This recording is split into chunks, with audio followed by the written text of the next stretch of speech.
All right, fifth hour. Welcome to day 2 of completing the square, solving quadratic equations by using this kind of crazy, zany method of completing the square. It's not always the most intuitive method, but it's one that always works. Again, that's one of the benefits of it. When we can set something up to complete the square, it is going to get us to the answers for a quadratic equation. Again, graphing works all the time too, but graphing you got to use Desmos or graph by hand. Other methods we know, like factoring or taking a square root, sometimes work. We got to get it set up though right, or it's got to be in the right form for us to be able to do that. But completing the square will always work. Okay. And yesterday we started using it. You probably did a bunch of practice on it, and hopefully got through the assignment best you could. If you got this far, you're doing good. Okay. Nice job. But I did mention yesterday, kind of when I talked about the formula that help us complete the square, right? We take b and we divide it by 2 and we square. And I kind of told you that this formula isn't really telling all the story, though. This isn't quite exactly the formula. It'll work, but I'm going to talk about today, like one of the cases when it works. It was all the ones yesterday, but what did you notice about all the problems yesterday? Well, when you're trying to complete the square, we always had that leading coefficient, that a was 1, okay? So completing the square in general, that is the best time to complete the square, when you know that a, that first number, that leading coefficient is 1. If it's something else, we'll talk about that today. How do we deal with that? Well, there's kind of two ways. I'm going to guide you more towards the second of these slides, though. This one I'll just show you that there is, again, a little more to the formula, and it can work. But the next slide, where I'm doing my examples, those are the ways that I would really like you to attack them most time when we're completing the square. Okay? So, going back to what we're talking about here today, though, yesterday was completing the square when a was 1. Well, what if a isn't 1? Can it still work? Well, the answer is yes. Yes, it can, because there is actually a little more to this formula. Okay? Yesterday we talked about how the formula is b over 2, and then you square that. Well, actually, that's not totally completely the formula. There's a little more on the bottom that actually goes there. The formula actually ends up being b over 2 times the square root of a. So it's a little messier than it looks, and that is the little part that needs to be squared. This is the complete formula for completing the square. Now, so you ask, well, why did this formula work every time yesterday? Why did I just shorten it and say b over 2? Well, again, 1, because completing the square works a little better if a is 1. It's just easier to set up, okay? And you'll see some examples here why it's not always as clean with this newer way. But why did it work? Well, think about it, though. Yesterday, it all still worked with this new formula, because when a is 1, and if I put 1 in right here in this formula, well, what happens? Well, square root of 1 is just 1, so that kind of cancels out, and that's why I can actually just use the 2 in the bottom that we had in the original formula, okay? I would encourage you just to keep remembering this formula, okay? This bottom one in blue is the complete one. Let me show you how it works if there is problems. Here's the thing, though. You've got to, for it to be nice and work out nice, you've got to have a number you can actually, for a, that can square root, okay? Otherwise, let's say it's 3. Well, now you got 2 square root of 3 on the bottom. You got to square that. It can get kind of messy. So it's nicer. This can still work if a is a nice number to square. Look at the two examples I've kind of handpicked for this particular type of problem on here on these examples. This one I've got a is 4, right?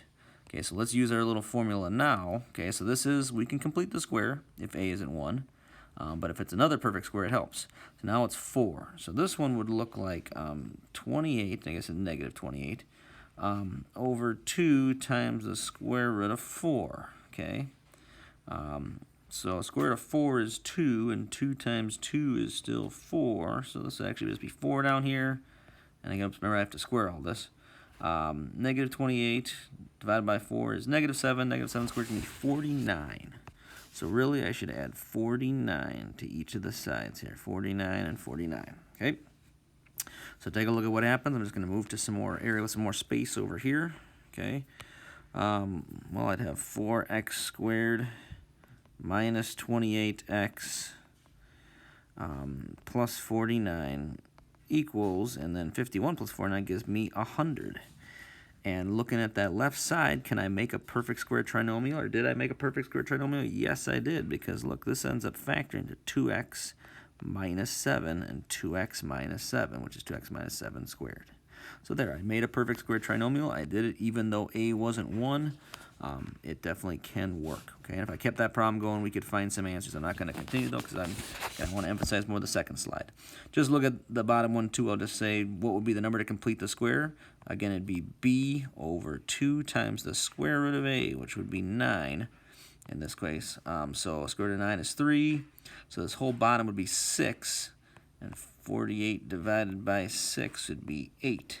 So that bottom would be 8 squared. And so if I add 64 to each of the sides for this one, that would be the number to complete the square, and just trust me that it would complete the square nicely. Okay, and it would totally work, and we get something like this, and we could find answers. Okay, but I want to move on to the second page, because if you're going to use this method of completing the square, we're going to always emphasize that it works the best anyway when a is 1. And so either we're going to have the problem set up right where it is 1, or you're going to make a 1. Okay, not the steak sauce. You're just going to make that variable 1 in our problem, and I'm going to show you how on the next page. Okay, so on this slide now, you'll have some problems today, and here's how I would like you to instead complete the square if you don't have a equaling 1 to start the problem. Take a look at number 1. I've still kind of picked out some nice ones, but even if it's not nice, this is still what you should do. Okay, take a look at number 1. What do you notice? Again, it's kind of set up for us to complete the square. We've got the two x terms on the same side and the constant on the other. But again, I have 3 as my leading coefficient. And so again, I could use that formula, 24 over 2 times the square root of 3 and all that squared. But again, it just gets a little messy. It might not be as nice to complete the square with a number like that, okay? Because I could have a square root of a get an irrational number to deal with in there. So instead, maybe some of you might notice, what can I do right now? Again, maybe you can even pause the video and try it, see if your theory works. Otherwise, going on right now, what I can do is take a look. All these numbers are divisible by 3. Now, I'll say this. Again, I've kind of picked out some nice examples. Even if they weren't all divisible by 3, this still might be the best way to go. Let's say for a second that last number was negative 28, okay, for example. Well, it still might be better just to divide negative 28 by 3 and get some even decimal number, but then you could complete the square a lot easier, because you would have x squared over here minus 8x equals, and then whatever I would have, okay? Like, again, it'd be negative 9 1/3. But even that would be easier to work with than trying to do this with 3 as my leading coefficient.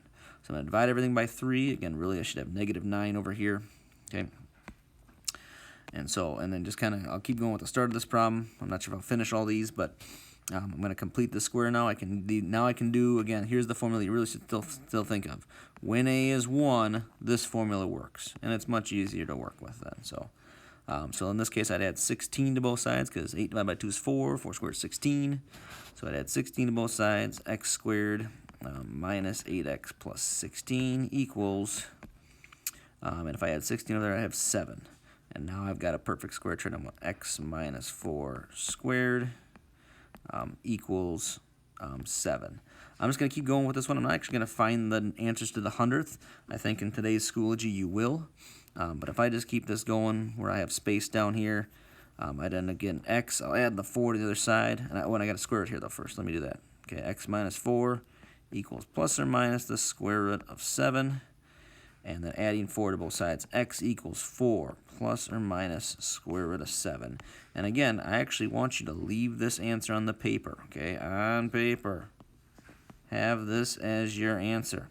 And then go ahead also and figure out maybe what the answers are, like x equals, and then round to the nearest 100th and plug those into Schoology. But I still want you to write this. You should understand that that is the answer too, and it's a little legitimate way to write the answer. We will see that again, okay? If there is something to reduce inside the square root, like we talked about the other day too, let's say it's square root of 20, you can break it down, then do so. Otherwise, that's totally fine to leave as an answer as well, okay? Again, not going to finish these other two problems, but just emphasizing the main part here today. If you don't have a equal to 1, then make a equal to 1, okay? So I'm going to divide everything by 2, even the other side I'd divide by 2 in this case, really. I get x squared plus 10x minus 4 equals 0. And then I would start setting up to complete the square. So remember, I want the x terms on this side. I have to add the 4 to the other side. 10x equals 4, really. I would end up adding, let's see, 10 divided by 2 is 5. 5 squared is 25. So I'd add 25 to both sides in this case. So plus 25 equals 29, and again I could keep going from there, but just emphasizing the main point for if I don't have a1, make some a1, okay? All right, let's see. In this last one too, same idea, right? If the leading coefficient is 5, divide everything by 5. X squared minus, what would that be? 14. X plus 7 equals 0, okay? Oh, not 14. I think it's 16, isn't it? Yeah, that's 70. 80 is 16. 16. There we go. Okay. Just take a look at this one again. Is this set up to complete the square? I would say no. I would say you still got to subtract 7 from both sides. X squared minus 16x then equals negative 7. And some people might say right here, oh, it's a negative, right? I can't get real answers. Nope, you still can, because you got to complete the square. You got to add something to both sides, like in this case, 64. So if I add 64 to both sides, oops, x squared minus 16x plus 64 equals 57, and then I can complete the square and get x minus 8 squared. Or I've completed the square, so now I can get to my point where I can take a square root, and so on. Okay, so again, can you complete the square when a isn't 1? Yeah, but it's way easier when a is 1, so make a1 first, and then go from there. Okay, if it still needs more help, I'll go through some homework problems too in a video that just helps on the homework assignment today. Okay, otherwise, good luck, guys.